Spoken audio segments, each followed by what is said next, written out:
안녕하세요. 한 번에 합격한다. 원샷 원킬 전산회계입니다. 이번 강의는 TAT 2급 47회 4강 총강으로서 급여 자료 입력, 사원 등록, 그리고 연말 정산을 진행할 수 있도록 하겠습니다. 급여 자료 입력과 사원 등록은 반드시 출제되는 부분입니다. 내용을 먼저 살펴보고 그리고 실무 문제를 풀이할 수 있도록 하겠습니다. 자, 먼저 비과세하는 근로소득입니다. 실비 변상적인 성질의 급여로서 일직료, 숙직료 또는 여비로서 실비 정상 정도의 지급액, 그리고 특히 중요한 부분이죠. 종업원 소유의 차량이어야 되고 그것이 업무용으로 사용된 금액 중 20만원까지 비과세가 됩니다. 그리고 출장비 있죠. 경비를 지원받으면 과세로 바뀐다는 거, 그것도 꼭 좀 체크해 주십시오. 다시 한 번 더, 종업원 소유의 차량으로 업무용으로 사용이 되어야 되는데 출장비를 따로 지급받지 않아야지 비과세고, 출장비를 따로 지급받으면 과세라는 거 체크해 주십시오. 그리고 연구보조비, 연구활동비 비과세가 되고요. 식사 또는 월 10만원 이하의 식대가 되는데요. 식사 제공시는 과세가 됩니다. 그러니까 밥만 준다 비과세, 돈만 준다 비과세. 그런데 돈도 주고 밥도 주면 과세가 된다는 거. 밥만 그리고 돈만은 비과세가 되고 밥도 주고 돈도 주고 그러면 과세라는 거. 그리고 월 정액급여 210만원 이하 1번. 두 번째, 직전 과세 기간의 총 급여액이 3천만원 이하 2번. 그리고 반드시 생산직이어야 됩니다. 3번. 이 받는 초과 근로수당, 초과 근로수당으로도 나오지만 야간 근로수당으로도 나옵니다. 아무튼 정해진 시간보다 더 많이 일을 해서 받는 겁니다. 연 240만원까지 비과세입니다. 월 20만원이 아니라 연 240만원까지 비과세예요. 그리고 월 10만원 이내의 출산 보육비 만 6세까지입니다. 7세부터는 안 돼요. 비과세가 됩니다. 그리고 전원의 성선수당 및 성선수당, 그리고 국외 근로소득 중 월 100만원까지 비과세가 되고요. 그리고 국외라 하더라도 이 두 가지가 구분이 되는데요. 7번은 300만원입니다. 외항선원이라든지 국외는 국외인데 국외 건설 근로자 있죠. 아주 힘든 일을 하고 있습니다. 이런 분들이 받는 급여는 300만원까지 비과세가 되고요. 이 부분은 사무직으로 생각하시면 되겠습니다. 그리고 교육법에 의한 학교의 공락금, 수업료, 수강료 등의 학자금입니다. 자, 이 학자금을 오해하시는 분이 있는데요. 자녀의 학자금은 과세고요. 여기서 말하는 학자금은 본인입니다. 본인, 여기 한번 볼까요? 비과세 학자금의 범위입니다. 당해 근로자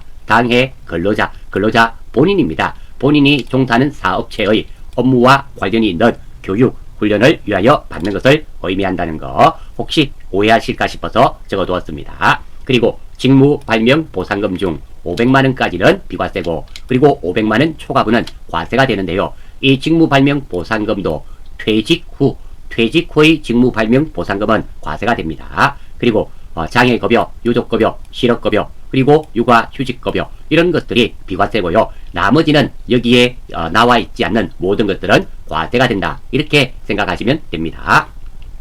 그리고 사원 등록에 관련된 거 보겠습니다. 인적 공제예요. 자, 본인은 무조건 150만원 공제됩니다. 그리고 나머지 분들은 소득 제한, 나이 제한 있죠. 소득 금액 제한은 100만원 이하, 그리고 나이 제한은 20세 이하 60세 이상이어야 됩니다. 다만 배우자와 장애인은 나이 제한 받지 않습니다. 배우자 나이 제한 받으면 그거 좀 이상하죠. 20세 이하 배우자 좀 그렇죠. 그리고 장애인은 혜택이 있습니다. 나이 제한은 없고 소득 제한은 있습니다. 즉 다시 말해서 소득 제한 없는 사람은 없다. 이렇게 생각하시면 돼요. 그런데 소득 중에서도 자, 총 급여 있죠. 1년입니다. 연 500만원까지는 100만원 이하의 조건에 만족한다 생각하시면 되고요. 복권 당첨금과 일용 근로소득은 분리과세입니다. 분리과세란 말은 따로 과세하기 때문에 소득 제한에 걸리지 않는다. 이런 말이 되고요. 기타 소득은 분리과세 선택 가능합니다. 자, 그리고 부양가족 공제는 생계를 같이 하는 연간 소득 금액이 100만원 이하. 생계를 같이 한단 말은 같이 먹고 자고 입고 한다. 이런 말입니다. 직계비속은 직계존비속은 존속은 만 60세 이상, 그리고 직계비속은 만 20세 이하. 형제 자매도 됩니다. 나이 제한, 소득 제한 있습니다. 만 20세 이하 또는 만 60세 이상. 본인에만 해당됩니다. 그리고 위탁 아동입니다. 만 18세 미만입니다. 그리고 6개월 이상 직접 양육한 위탁 아동이 되고요. 이게 2021년에 개정이 되었는데요. 18세 이상부터는 안 되었는데 2021년에 개정이 되었습니다. 보호기간이 연장된 18세에서 20세 이하 위탁 아동도 포함하고 있습니다. 왜냐하면 18세면 어리잖아요. 18세 되어서 사회에 나가서 실질적으로 경제적 활동을 하기가 어렵다라는 겁니다. 그래서 20세까지 위탁 아동을 포함하게 해주었습니다. 장애인은 나이 제한을 받지 않습니다. 물론 소득 제한은 받아요. 나이 제한 받지 않는 사람은 배우자와 장애인은 나이 제한 없다라는 거 기억해 주시고요. 직계 존속에는 배우자의 직계 존속, 즉 장인, 장모, 시부, 시모도 다 포함합니다. 그리고 배우자와 직계 비속은 항상 생계를 같이 하는 거로 봅니다. 이 말은 배우자와 직계 비속이 따로 떨어져 산다 하더라도 같이 사는 거로 봐주겠단 말입니다. 그리고 영내에 기거하는 군인은 근무상의 형편에 이거 일시 대관자로 봅니다. 사병의 급여는 비과세 소득입니다. 요즘 사병 월급도 뭐 50만원, 60만원 준다 그러네요. 그런데 사병의 월급 급여는 비과세 소득입니다. 그래서 사병이 소득금액의 제한에 걸리지는 않는단 말입니다.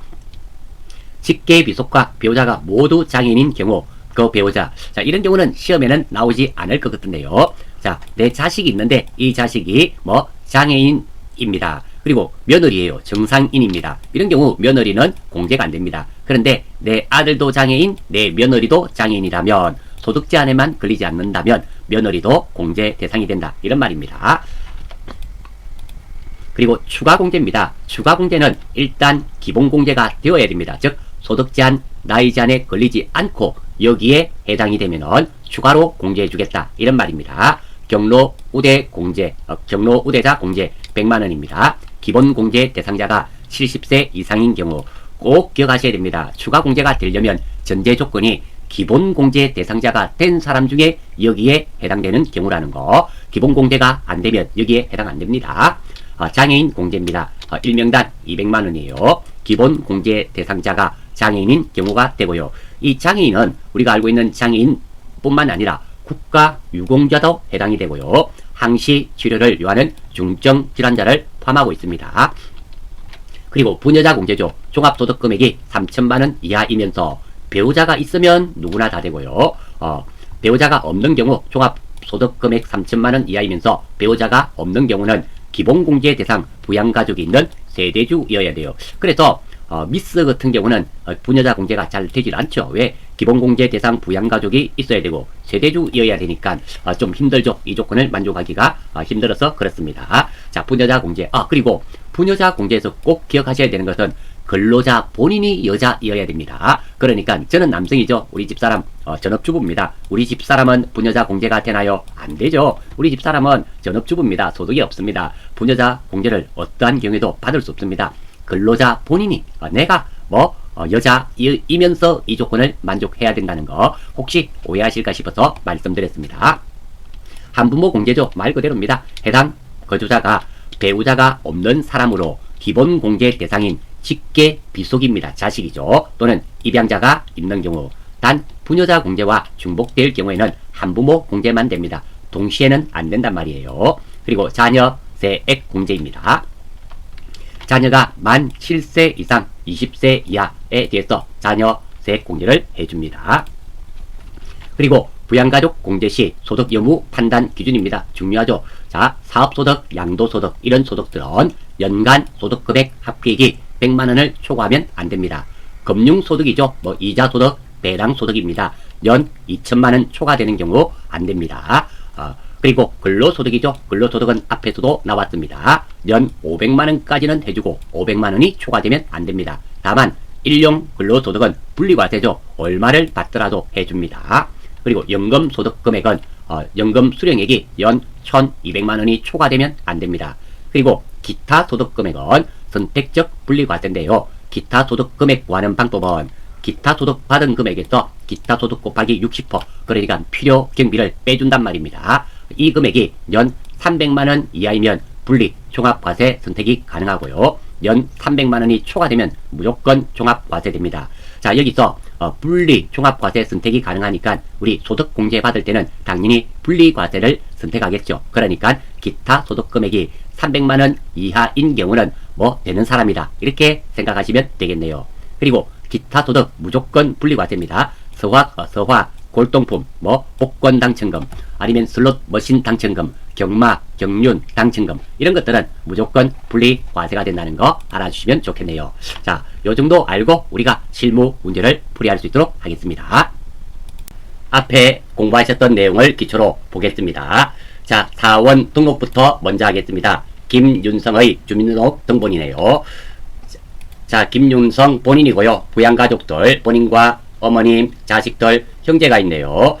이거 일단 보니까 본인이 있고, 두 번째, 자식은 있는데 배우자가 없네요. 한부모 공제가 되겠죠. 부양가족도 기본공제 대상자가 있어 보이고요. 일단 아래쪽에 한번 볼게요. 자, 장애인이네요. 김윤영의 장애인 증명서. 자, 여기 보니까 김윤영 형제네요. 형제가 장애인이라는 거 알 수 있죠. 배우자와 장애인은 나이 제한이 없죠? 예, 알겠습니다. 자, 그거 알 수 있고요. 장애인 증명서 상세하게 살펴볼 필요는 없겠네요. 일반적인 쭉 한번 볼까요? 여기 보니까 장애인이고 나와 있는 거 크게 문제가 없어 보입니다. 소득세법에 따른 장애인이다, 뭐 이렇게 되어 있네요. 자, 그리고 한번 볼게요. 자료 설명이 잘 나와 있습니다. 사무직 사원 김윤성의 주민등록 등본이네요. 부양가족은 김윤성과 생계를 같이 한다. 자, 배우자 이성현은 2021년 9월 15일에 사망하였으며 사망일까지 별도의 소득은 없다. 자, 사망이죠. 배우자가 조금 전에 봤죠. 여기에 보니까 배우자가 없었습니다. 보니까 배우자가 안타깝게도 올해 사망을 하였네요.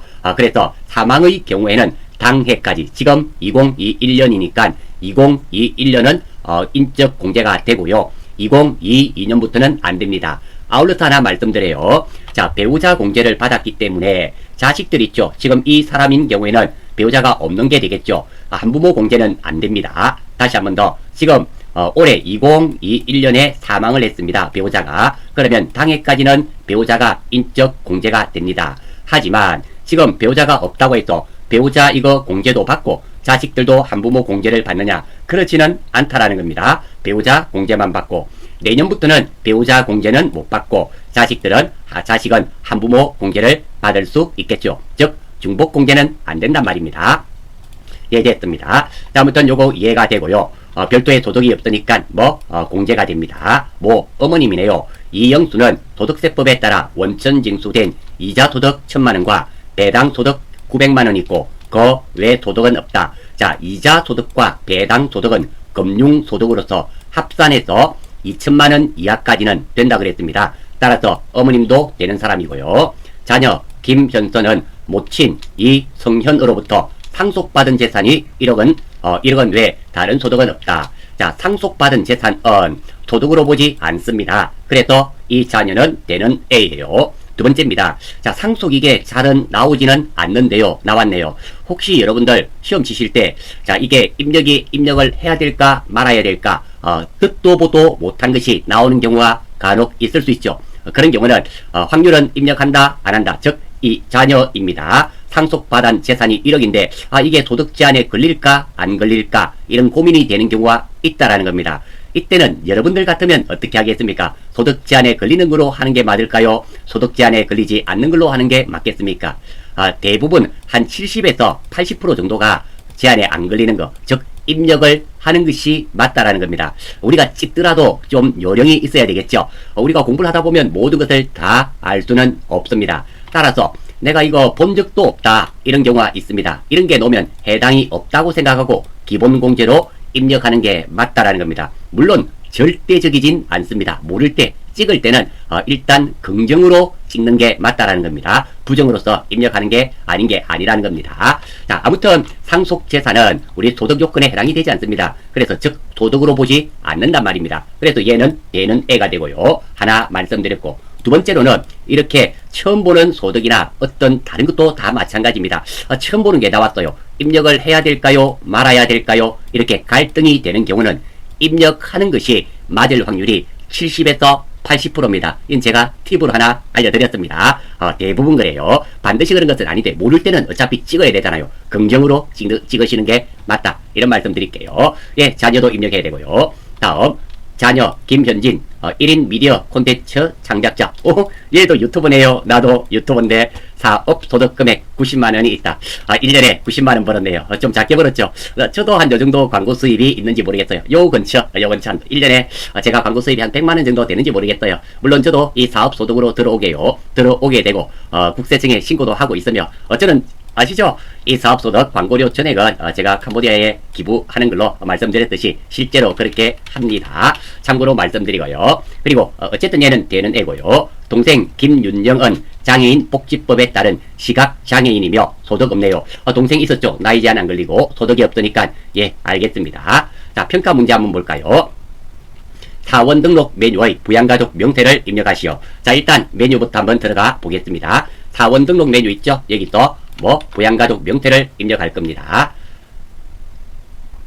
자, 나왔네요. 자, 위에 주민등록등본을 보고 하겠습니다. 자, 김윤성이죠. 김윤성 찍어주시고요. 자, 여기에 연말정산 부양가족 관계 있죠. 여기서 등록할게요. 자, 일단 본인은 되어 있네요. 본인은 되어 있고 아무 문제 없습니다. 세대주고. 자, 이거 한부모 아니라 그랬습니다. 배우자 공제를 받기 때문입니다. 그게 문제 없고요. 한 명씩 볼게요. 자, 어머님 이분은 다 보니까 소득 제한에 걸리는 사람은 없었습니다. 다 됐고요. 나이 제한 안 걸리죠. 안 걸리고. 자, 형제는 김윤영은 나이 제한에 걸리지만 어떻게 된다? 이 사람은 장애인이죠. 그러니까 나이 제한 걸리지 않습니다. 자, 배우자 입력해야 되겠죠. 배우자는 사망했습니다. 사망하면 당해까지는 된다 그랬습니다. 자, 배우자부터 먼저 입력할게요. 혹시 놓칠 수가 있기 때문입니다. 이성현이네요. 자, 찍어주시고 사원 이름을 입력하나요? F2. 자, 배우자가 되겠죠. 배우자 선택해 주시고. 자, 다음 됐고요. 나머지 되는 건 없죠. 다음 이름입니다. 이름은 이성현. 이성현. 그게 문제 없습니다. 내국인이고요. 그리고 주민번호 있죠. 이거 그대로 입력해 주시면 되겠습니다. 주민번호 그대로 입력해 주시고. 자, 가족관계처. 예, 아무 문제 없습니다. 자, 다음 위에서부터 찬찬히 하나씩 하겠습니다. 자, 모친이죠. 이용순. F2. 관계는 항상 이런 코드는 F2 해주시면 됩니다. 자, 소득자의 직계 존속이죠. 한번 볼까요? 제가 놓쳤습니다. 자, 여기 보니까 뭐는 소득세법에 따라서 배당소득이다. 이렇게 돼 있네요. 본인의 어머님이 되겠죠. 그러니까 소득자의 직계존속 선택해 주시고요. 그리고 60세 이상 됐고. 자, 이름부터 입력할까요? 이름은 누구? 이영순이네요. 이영순. 그리고 주민번호 그대로 입력해 주시면 되겠습니다. 자, 그러면 나이는 또 자동으로 계산이 되죠. 정확하게 하면. 자, 경로에 자동으로 체크되는 거 보이죠? 크게 문제 없습니다. 자, 다음. 세 번째, 자식이네요. 김현선입니다. F2. 자, 직계 비속이죠. 직계 비속입니다. 자녀에 해당되네요. 4번입니다. 확인. 자, 다음 20세 이하 됐고요. 이름이 김현선이네요. 김현선 됐고요. 내국인 됐고. 그리고 이렇게 입력해 주시면 되겠습니다. 자, 이거 자녀 추가 공개되죠. 나이가 얘가 몇 살입니까? 7세 이상 20세 이하는 추가 공개됩니다. 자녀 추가 공개되는데 이런 경로 우대라든지 자녀 추가 공개는 프로그램에서 자동으로 체크해 주니까 크게 걱정 안 하셔도 됩니다. 김현진이네요. 다음 F2. 직계 비속이죠. 선택해 주시고 20세 이하. 자, 이름 김현진 내국인 문제없고요. 주민번호 그대로 이렇게 입력해 주시면 되겠습니다. 크게 문제없고요. 이것도 마찬가지로 이렇게 체크가 되죠. 문제없습니다. 자, 마지막으로 김윤영. 이 사람은 형제죠. 소득자의 직계, 비속 직계 이런 건 아니고 형제입니다. 형제자매 F2. 자, 여기 보시면 형제자매가 있습니다. 6번입니다. 6번. 자, 됐고요. 자, 기본입니다. 여기서 이 사람은 뭐가 될까요? 그게 되죠. 장애인이죠. 자, 장애인 부분 제가 다시 한번 말씀드릴게요. 자, 선생님, 어떨 때는 여기에 장애인에 체크하고 어떨 때는 20세 이하 또는 60세 이상 체크한 다음에 여기에 장애인에 체크할 땐 하던데요. 어떨 때 그렇게 됩니까? 자, 간단합니다. 20세 이하, 60세 이상 기본 공제 요건을 만족하는 장애인은 이렇게 20세 이하 그리고 장애인 또는 60세 이상 장애인 이렇게 체크하시면 되고요. 기본 공제가 안 되는 장애인 있죠. 어떤 거? 나이 제한에 의해서. 지금 이 형제자매는 나이 제한에 걸려서 기본 공제가 안 되는 사람인데 장애인은 나이 제한이 없죠. 이럴 때는 아래쪽에 보시면 5번 장애인을 선택하시면 되는 겁니다. 그래서 5번. 자, 이렇게 장애인. 그리고 장애 유형도 1번 맞죠? 1번 맞습니다. 시각장애인이었죠. 그리고 입력하러 갈게요. 김윤영 됐고요. 그리고 요거 주민번호 그대로 입력해 주시고, 예, 이렇게 됐네요. 자, 이렇게 하면 입력이 끝이 났습니다. 사원 등록하는 거 크게 어렵지 않죠? 생각보다 쉽습니다. 자, 요거는 넘어가고요. 자, 다음 두 번째입니다. 급여 자료 입력이죠. 자, 급여 자료 입력 8점짜리 세죠? 자, 이진욱의 7월분 급여네요. 기본급 있고, 육아수당, 그리고 육아수당은 10만원까지죠. 6세 이하 중요한 말이며 10만원입니다. 자가운전보조금 한도가 20만원, 식대 10만원, 야간 근로수당은 연 240만원까지입니다. 직책수당은 과세죠. 일단 이렇게 빨갛게 해둔 것들이 다 비과세되는 항목들이에요. 비과세가 맞는지 안 맞는지는 아래에서 한번 볼 수 있도록 하겠습니다. 자, 먼저 기본급 상여는 그대로 사용한다 그랬습니다. 지금 기본급 상여가 없죠. 기본급 육아수당 이렇게 있네요. 상여는 그대로 쓰라니까 그대로 두겠습니다. 육아수당 볼게요. 출산 및 6세 이하 자녀를 양육하는 경우 매월 고정적으로 지급한다. 육아수당 비과세 맞네요. 자가운전 보조금 종업원 본인 소유의 차량으로 회사 업무를 수행하고 지급 기준에 의해 지급하고 있다. 실비 변상 성격임. 자, 실비 변상적인 성격으로 주는 자가운전 보조금은 비과세가 되겠죠. 물론 별도의 경비를 지급하게 되면 과세로 바뀌게 됩니다. 지급은 실비 변상적인 성격으로 주기 때문에 비과세. 매월 고정적으로 지급하고 있으며 회사는 근로자들에게 중식을 제공하지 않는다. 밥만 준다 비과세, 돈만 준다 비과세, 밥도 주고 돈도 준다 돈은 과세. 지금은 밥을 안 주니까 비과세가 되겠네요. 야간 근로수당 전 직원에게 야간 근로 시간에 대하여 수당을 지급하고 있으며 사무직은 과세, 당연하죠. 비과세가 되려면 생산직이어야 됩니다. 생산직은 비과세를 적용하고 있다. 자, 생산직 비과세 적용 기억나시나요? 1번 자, 야간 근로수당입니다. 야간 근로수당 또는 초과 근로수당이죠. 1번 생산직이어야 됩니다. 두 번째 우리 정액급여 기본급이 되겠죠. 210만원 이하여야 됩니다. 세 번째 직전 연도 총급여액이 3천만원 이하여야 돼요. 그러면 비과세가 됩니다. 자, 직책수당은 우리 비과세 항목이 없죠. 이렇게 됩니다. 자, 요 내용은 전반적으로 알았고요. 세부 내용 살펴보겠습니다. 첫 번째, 이진욱은 생산부 사원이며 직전 연도 총급여액은 5천만원이네요. 자, 생산부니까 비과세 요건이 될 수 있고요. 직전 연도 총급여액이 5천만원이니까 이 사람은 비과세가 아닙니다. 과세로 적용되겠네요. 급여 지급일은 매월 25일이며 사회보험료는 자동 계산된 금액으로 공제한다. 당사는 월별 원천징수 납부 대상자이며 전월 미환급 소득세 59,500원이 있다. 예, 알겠습니다. 자, 사원 등록에서 생산직 비과세 여부를 적용해라 그러네요. 자, 일단 이거부터 한번 보겠습니다. 항상 평가 문제는 이 1번부터 4번까지 순서대로 해주는 게 맞습니다. 자, 사원 등록부터 먼저 한번 볼게요. 자, 이게 가시면 자, 사원 등록 있죠? 이거 선택해 주시고, 자, 다음 이 사람이 누구였습니까? 이진욱이네요. 이진욱 선택해 주시고, 자, 여기에 보시면 자, 어딨나 따다다다다 못 찾겠네요. 여기 있네요. 생산직 여부 여기 있잖아요. 자, 이 사람은 생산직이 맞습니다. 이렇게 1번 생산직 여부에서 여가 맞아요. 1번 선택해 주시고, 자, 그리고 연장근로 비과세 여부. 자, 이 사람은 어때요? 연장근로 비과세 적용이 안 되죠. 그러니까 부. 자, 이렇게 해주시면 됩니다. 뭐 크게 어려운 거 없죠. 생산직이 맞으니까 요거 1번 해주시고요. 그리고 연장근로 비과세는 직전 연도 연봉이 보니까 총급여액이 5천만원이네요. 3천만원이 넘었기 때문에 연장근로 비과세가 적용이 안 됩니다. 이렇게 해두면 우리가 수당 등록할 때 연장근로 수당을 비과세로 해둔다 하더라도 이 사람은 과세로 적용됩니다. 자, 알 수 있고요. 하나는 됐고, 두 번째, 급여 자료 입력에서 수당을 등록하시오. 예, 수당 등록하겠습니다. 그리고 급여 자료 입력하시오. 예, 입력하겠습니다. 급여 플러스 상여로 선택할 것. 자, 한번 보겠습니다. 자, 위쪽에 그래서 이 내용을 입력하는데요. 육아수당 비과세 맞고요. 자가운전 보조금 비과세 맞고요. 식대도 비과세 맞습니다. 자, 야간 근로수당입니다. 야간 근로수당은 비과세로 하더라도 자, 비과세로 해야 됩니다. 왜? 나머지 직원들이 있지 않습니까? 이 사람만 직원이 아니잖아요. 이런 다른 사람들도 생산직이 있다라는 겁니다. 그렇기 때문에 비과세로 자, 생산직 여부에서 여로 해두시고, 이거를 비과세 여부를 여로 한 사람은 비과세가 적용이 되고, 불호한 사람은 비과세로 한다 하더라도 과세로 적용됩니다. 여기서 과세, 비과세가 적용이 된다라는 겁니다. 그래서 어떤 거? 야간 근로수당은 비과세로 하면 됩니다. 자, 한번 볼게요. 자, 7월이죠. 출발입니다.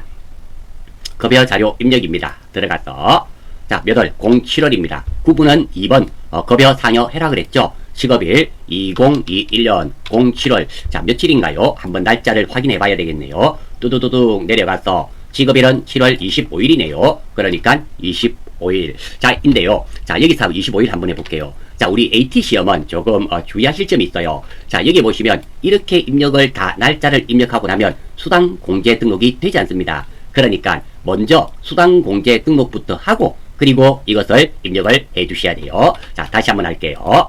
자, 급여 자료 입력 누리고 자, 여기서 뭐부터 한다더라? 수당 공제 등록부터 하고 요걸 선택해 주셔야지 되지. 이거 연월을 다 입력하시고 나면 이게 비활성화가 되어버린다는 거 기억해 주시기 바랍니다. 눌러주시고 자, 기본급 상여는 그대로 쓴다 그랬죠. 나머지 겁니다. 출발. 여기에 기본급 상여는 됐고요. 육아수당이네요. 그대로 하시면 됩니다. 육아수당 그대로 하시고 비과세죠. 2번.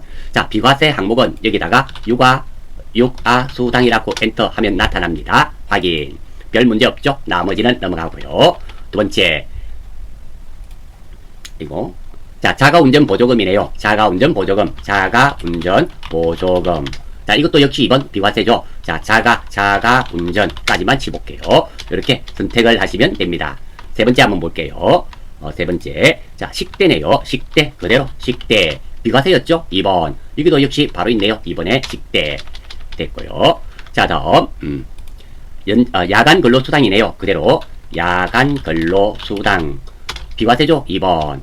자, 이게 연장근로 있죠? 연장근로 이게 야간 근로수당. 이 이름이 많아요. 어떻게? 야간 근로수당 또는 연장 근로수당 또는 초과 근로수당 다 시간보다 더해서 지급받는 돈들 연장 근로로 하는 겁니다. 선택해 주시고 별 문제 없고요. 자, 다음 뭐가 있나요? 직책수당 있네요. 과세죠? 직책수당. 직책수당.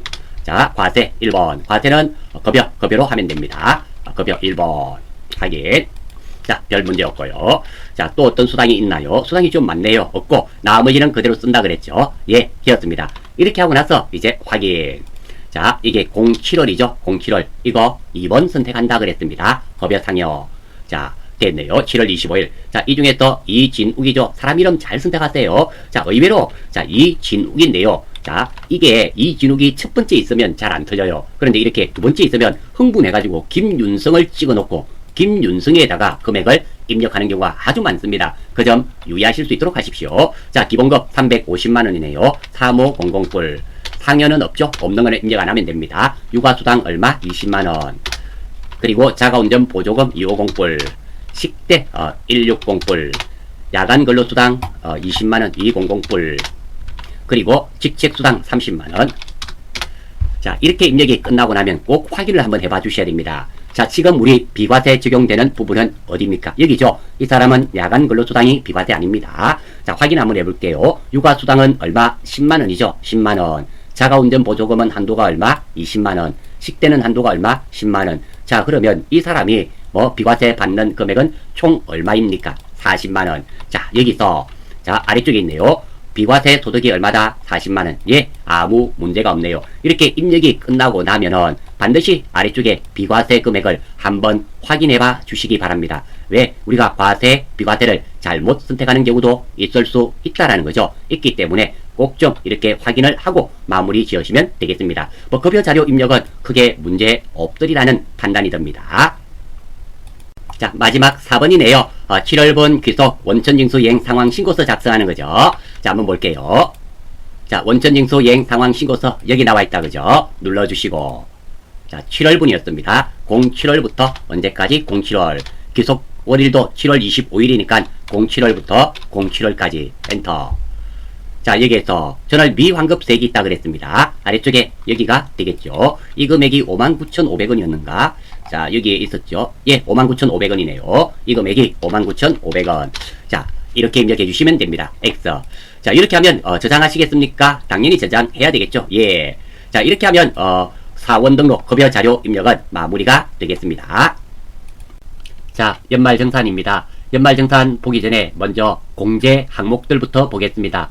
공제 항목의 상세 내용보다는 먼저 첫 번째 중요한 것이 공제 항목에 소득 제한과 나이 제한이 있습니다. 그 중에서 의료비죠. 의료비가 가장 좋습니다. 소득 제한, 나이 제한이 없고요. 제일 까칠한 공제가 되겠죠. 제일 까칠한 공제는 보험료가 됩니다. 보험료는 소득 제한도 있고 나이 제한도 있습니다. 그리고 나머지 공제들은 소득 제한은 있지만 나이 제한은 없습니다. 요거 하나 기억하시고요. 두 번째입니다. 의료비부터 차근차근 보겠습니다. 의료비는 첫 번째 카드와 중복 공제됩니다. 그리고 질병 예방 및 질병 치료의 목적만 됩니다. 물론 한의사도 포함이 되고요. 65세 이상 그리고 장애인, 중증 질환자 포함 전액 공제가 되고요. 산후 조리원이죠. 200만원 한도로 공제가 되는데요. 총급여 7천만원 이하, 사업소득인 경우는 6천만원 이하가 되고요. 우리 중소기업 기준이기 때문에 대부분 이 안에는 들어간다 생각하시면 됩니다. 그리고 건강기능식품 그리고 건강증진의 목적은 안됩니다. 안경과 콘택트 렌즈는 연 50만원 한도로 의료비 공제가 됩니다. 그리고 라식, 라섹은 수술입니다. 수술비로서 전액 의료비에 공제가 됩니다. 안경 콘택트는 우리 안경점에서 하죠. 그래서 연 50만원이지만 라식, 라섹은 수술입니다. 병원비예요. 그래서 50만원 한도가 아니라는 겁니다. 그리고 두 번째 교육비입니다. 대학원 교육비는 본인분에 한해서 되고요. 그리고 현장 체험학습비는 연 30만원까지 됩니다. 다만 미취학 아동은 현장 체험학습비를 인정해주지 않습니다. 즉 미취학 아동의 현장 체험학습비는 공제해주지 않는단 말입니다. 그리고 직계 존속을 위한 교육비는 공제 안됩니다. 다만 직계 존속이라 하더라도 장애인 특수교육비 있죠. 그것은 된다 이런 말입니다. 정규 교육기간이 있는 학원비와 학습비는 안되고요. 취학 전 아동의 학원비는 카드와 중복 공제가 됩니다. 취학 전 아동은 정규 교육기간이 없죠. 그래서 해주는 것입니다. 기부금입니다. 기부금은 정치자금은 본인분에 한해서 공제가 됩니다. 신용카드예요. 가장 잘 실수하는 부분이죠. 형제, 자매가 사용한 금액은 안됩니다. 외국 사용분, 자동차 구입, 자동차 임차, 국세, 지방세, 전기, 가스, 수도, 아파트, 그리고 고속도로 통행료, 상품권 구입 비용은 안됩니다. 그리고 교복 구입비는 연 50만원 한도에서 교육비와 중복 공제됩니다. 그러니까 중복 공제란 말은 교복 50만원짜리를 카드로 결제하면 카드 50만원 공제도 되고요. 입력하고 그리고 교육비에도 입력하면 된다. 이중 공제된다. 이런 의미가 되고요. 물론 교복 80만원짜리를 카드로 결제를 했습니다. 그러면 신용카드에는 80만원이 되고 교육비로는 50만원이 공제된다. 이런 의미가 됩니다.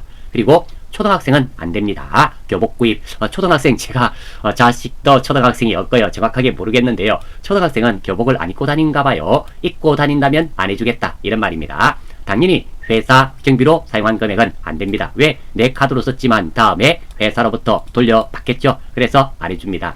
그리고 취학 전 아동의 학원비와 교육비는 중복 공제됩니다. 그러니까 미취학 아동 있죠. 아동의 미술학원 다녔습니다. 30만원 미술학원비 카드 공제도 되고요. 교육비 30만원 공제도 된다. 이런 말입니다.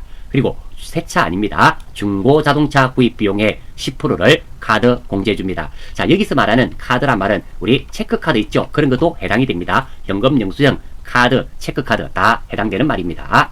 보험료입니다. 보험료는 보장성은 되지만 저축성은 안 된다는 거. 그리고 월세세 공제가 됩니다. 국민주택 규모 또는 기준시가 3억원 이하인 사람이 첫 번째 세대원 전체가 무주택자에 한합니다. 그러니까 같이 살고 있는데 내 자식들이 있어요. 자녀 중에 하나가 집을 소유하고 있습니다. 내가 부양하고 있으면 안 된단 말입니다. 몽땅 세대원 전체가 몽땅 무주택자에 한합니다.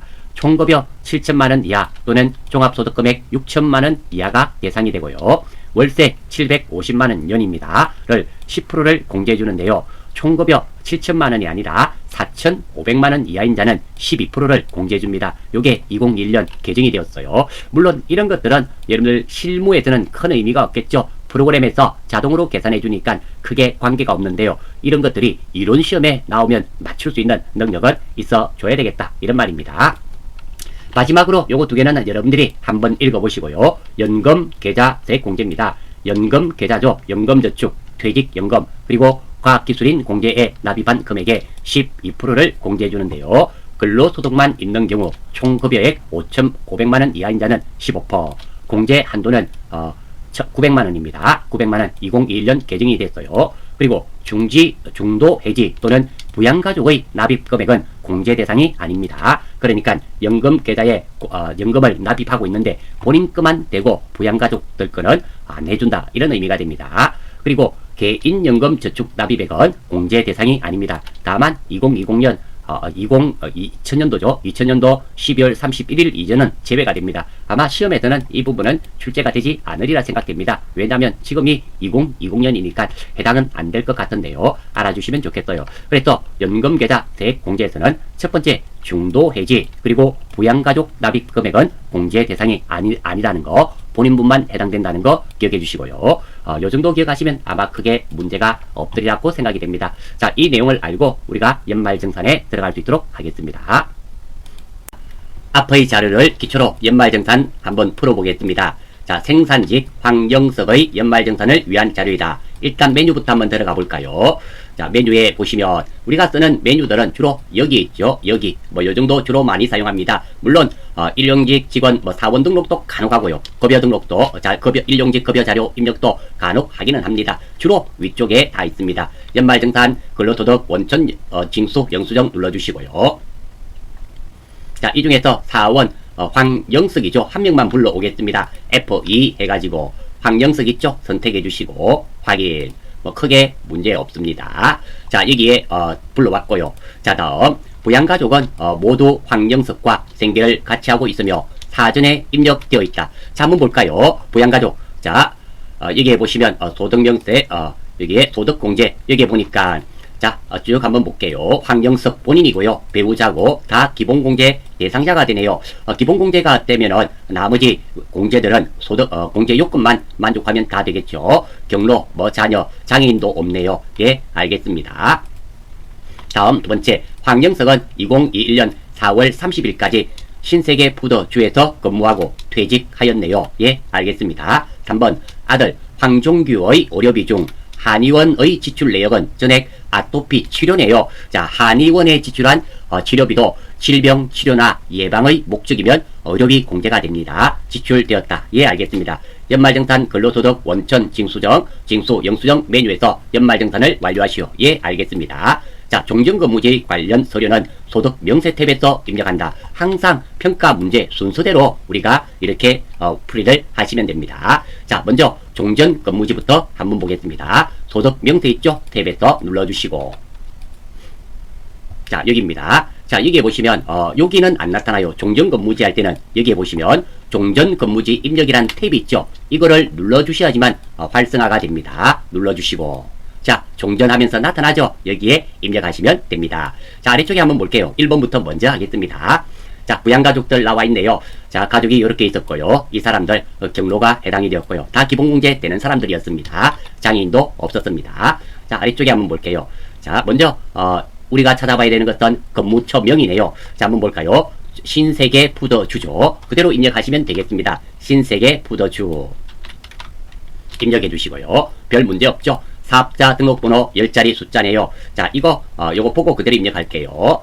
자, 127 그리고 81 34 653 자, 입력 정확하게 이렇게 해주시면 됩니다. 크게 문제 없죠? 자, 다음 근무기간 2021년 1월 1일부터네요. 자, 밑으로 한번 내려가 볼까요? 여기는 근무기간 입력하는 게 없고요. 아래쪽에 한번 볼게요. 여기 있네요. 근무 시작일이라고 나와 있죠? 시작일이 2021년 1월 1일 2021년 0101 그리고 종료일이 있네요. 아래쪽에 종료일은 2021년 4월 30일 2021 0430 입력하는 거 크게 문제 없으리라 생각됩니다.